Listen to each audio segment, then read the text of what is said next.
Welcome to Facts TV News, where everything is true. 3 held for alleged illegal fuel operation. The police in St. Ann on Thursday detained 3 men in connection with an alleged illegal fuel operation in Tobolski in the parish. The police are also seeking a man known only as Breadman, who they think can assist them in their investigation of the case. The early morning raid on the Operation Leviticus saw the removal of several 5-gallon drums and other items from a premises.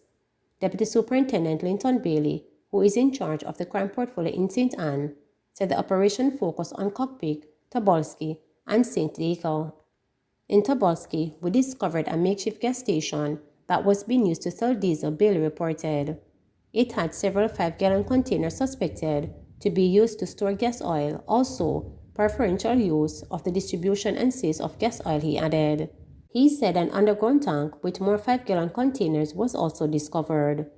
We think this trade is very lucrative in Brownstown, Alexandria, and surrounding areas, and we think that several gas station operators and distributors are being fleeced of millions of dollars worth of petrol by these traders, Bailey stated. Former NSWMA Executive Director and PNP's Gordon Webley against closure of Riverton Dump. Former Executive Director of the National Solid Waste Management Authority, NSWMA, and caretaker for East Royal St. Andrew, the PNP's, Joanne Gordon Webley, says she doesn't support the closure of the Riverton Dump. Gordon Webley says such a move is a foolish one. The National Solid Waste occupies over 100 acres of land. Right now, we do not use half of it. What needs to be done is the rest of the land needs to be looked at and start to prepare properly for a proper landfill. And when you start to break down what we are using now, we can transfer the material to the properly lined landfill. I do not believe that the dump should be moved. It is an income generating area. Regulate waste collection agencies. In other words, there are too many people collecting solid waste that is not licensed to do so. And one of the things that we had started is to make sure they are given a certification each year. And so when a private individual asks for their solid waste to be collected, they must be able to see on the walls of that company a document that says you are authorized to collect solid waste. Regulations needs to be higher. The National Solid Waste cannot continue to operate in the way it has been operating. You would place them within the parish and the trucks would dump into those bins. And when those bins were filled, you would back it up with a tractor head and we would take that tractor head to the dumps instead of every truck going to the dump. That is a waste of resources, a waste of time, and it is not proper management. And no one cares because it is only government money. It is only your money.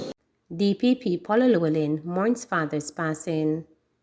Director of Public Prosecutions Paula Llewellyn is mourning the passing of her father. Clinton Llewellyn, otherwise called Mr. Lou and Custos, died after a brief illness at age 98 at his home in St. Andrew. The DPP said that her father, a retired retailer, was indomitable to the end.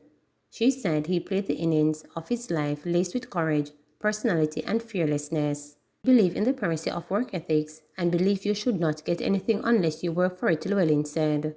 She described her father as flamboyant, feisty person who had a very colorful character and one who was never intimidated by anyone.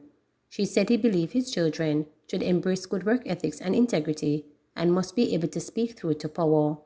He had a great sense of humor, she added. Mr. Llewellyn loved politics and believed in being engaged in the affairs of the country. It was his belief that once you have the right to vote, then one should exercise the franchise. He was a grandfather resource in respect of colorful anecdotes and the history of both political parties, the DPP disclosed. Ms. Llewellyn said her father started out as a farm worker, and based on his ambition and determination, he became a very successful real estate agent. Mr. Llewellyn's wife, Marvis, a very prominent nurse, predeceased him several years ago. In paying tribute to her parents, Llewellyn said she is grateful that they pass on work ethics, integrity, mental toughness, and humility to their children. Grandmother caring for slain daughter's children, glad for a new home. 12 years ago, Diane Morris' world was ripped apart after when her eldest child, Shade Barker, was murdered by her spouse, Ken Brissett. Soon after Barker was found dead, Brissett was found hanging in St. James community in which they resided. The March 24, 2010 tragedy caused Morris to suffer from clinical depression and left her with the responsibility of caring for her two granddaughters, one aged 3 and the other just a few months older at the time. Morris, mother of 6, had been hoping that Barker would have helped to lift her out of poverty, but instead, her tragic death brought more emotional, financial, and other burden. After I lost my daughter, life was rough. Actually, she never had it to help me like that, but because she had 2 kids, them to take care of, she pushed out just like her mother pushed out. My own them, Morris told reporters. So after I lose her now, it was rough and tough for me. Me did lose every weight. Me stress out. It's like me never in myself, she said. Given Morris' state, Brissett relatives offered to make things easier by taking the 2 girls. Them they take away the big daughter. Them say how them a go bring her to come look for me and so on. But them never bring her back to come and look for me. So, me did have to take it up in my hand and take it up on my own and go down her school to find her. That's how me get to find her, Morris explained. Based on conversations with the child, Morris believed the older girl was being abused and decided to take them back, even though it would mean having 7 children living in her dilapidated house. When I saw her, she was not in good condition. She was stressed out, she said, and in that, it did not seem as if the girls were being adequately cared for. Despite the tough challenges, Morris, who was born and raised in Springfield in Welcome Hall, St. James, where she also grew her children and still resides, never gave up. She took on odd jobs in Montego Bay over the years to care for the family until her elder children went to live on their own, leaving her with her youngest child and the 2 grandchildren. Me always go out and work, do domestic work and so on to support them. But when I go out there and work, it wasn't easy because the fear alone take back everything. But I still push out and make them comfortable and try to find food for them eat, she said.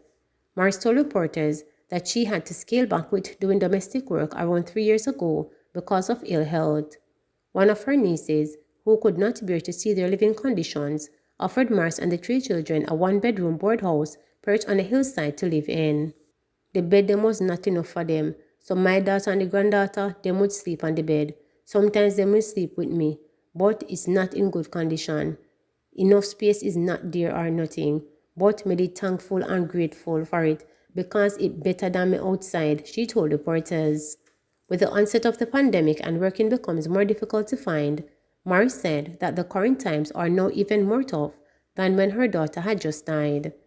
After making a plea to Food for the Poor Jamaica, Morris received a new house through donor Chase E. Ramsey as part of the Lotto 100th Anniversary Giving Back Initiative on July 28. Morris, who is extremely grateful for the gesture, even helped to dig and cast the foundation and cook for the construction workers. Her next move is to sew cushions and pillows for sale. Morris said that the 3 girls, now in her care, are doing well in school, and she continued to remind them that education is the route not only to success, but to get out of poverty cycle. Me can't read and write, so me tell them all the while, me don't want uno come and can't read and write like me. Me want uno to do no best, uno can in life, she said. Samuda dismisses farm workers' claims of mistreatment. Labour Minister Samuda has dismissed suggestions that Jamaica's employed through the Seasonal Agricultural Work Program were exposed to subpar working conditions and mistreatment in Canada. The claims, which were detailed in a letter by the Jamaica farm worker in Canada, sent to the Jamaica Observer and published online on August 15, outline gross of them working long hours, verbal abuse and intimidation, and poor living conditions, including rats eating their food at 2 farms. They expressed fear of identifying themselves by name as they did not want to be victimized and described the program as systematically slavery. The workers said the letter was also sent to the minister on August 11. But in an interview on Tuesday, Samuda said that despite the claims, he had observed the opposite during a tour of 9 farms in 7 locations across Canada earlier this month. Samuda said that the working conditions proved to be excellent. I did not find anything that jumped out at me in terms of ill treatment. Quite the contrary. I found that the relationship between almost 100% of the farmers, the owners of the farm and the workers, was an excellent, strong and pleasant relationship, he said. Samuda added that the owners had gone beyond the requirements, as in one instant when he toured the farm, the owner had refurbished the facility for the workers. And while we were talking about it with the workers and the farmers, the owner of the facility got emotional. I found the farmers to be extremely supportive of the farm workers, he said. Samuda said that in another instant, the farm owner had allowed the Jamaican workers to set up a bar on the veranda of the facility to serve the workers with food and drink which reminded them of home. In relation to housing, he said that in most cases the facility were set up to accommodate two individuals to cohabit. I have no doubt that there are barracks with larger numbers of people under one roof, he said, but noted that the farms which he visited did not have that kind of layout. I found that the bedding was clean, comfortable, he continued, noting that the facility for eating was a dining hall where the farm owner and his wife also ate with the workers. With more than 50 people working in one location, he acknowledged, however, that there would be occasional conflict that arose, but he said that during his visit, he had not met with any of the employees who had signaled a desire to quit the program. Samuda also observed that many of the workers had been working there for more than 30 years, which to him suggested that these individuals were doing well because they would not want to stay in an uncomfortable environment for so long, he said. Nonetheless, Samuda said he ensured to express to the farmer workers that the Jamaican workers would demonstrate a strong work ethic as long as they were treated with respect. He said he made sure to make it clear that the partnership was not to be recognized as a master-servant relationship, but one in which everyone strived towards the same objective of cooperation in making the farm a success. All in all, it was a lovely trip. It was an eye-opener for me, well-structured, well-organized, and I wish that in Jamaica we could adopt some of the positive flowing out of that trip, he said. Please remember to subscribe, like, share, and click the notification bell